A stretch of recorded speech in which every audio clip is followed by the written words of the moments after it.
یہ میرے ہاتھ میں 100 روپے کا نوٹ ہے. اس نوٹ کو لے کے کسی بھی دکاندار کے پاس جاؤ گے تو کیا کرے گا؟ نوٹ پکڑے گا، سامان دے دے گا. نوٹ پکڑے گا، سامان دے گا.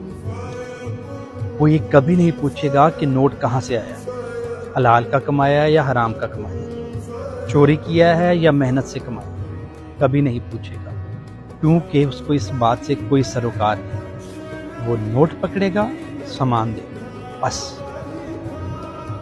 اگر اس دنیا کی ایک چھوٹی سی دکان کا مالک یہ نہیں سوچ رہا کہ یہ نوٹ کہاں سے آیا ہے، اس کو اس چیز سے کوئی سروکار نہیں کہ یہ نوٹ حلال کا ہے یا حرام کا ہے یا کہاں سے آیا ہے، تو یار اس دنیا کا مالک یہ کیوں سوچے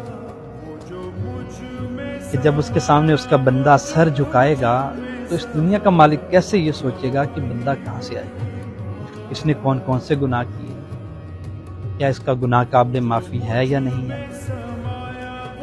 تو یار ہم ایسا کیوں سوچتے ہیں کہ ہمیں معاف نہیں کیا جائے گا یا ہمیں وہ نہیں ملے گا جو ہم چاہتے ہیں، کیونکہ وہ تو سب سے مہربان ہے نا، رحم کرنے والا ہے، معاف کرنے والا ہے، بخشنے والا ہے.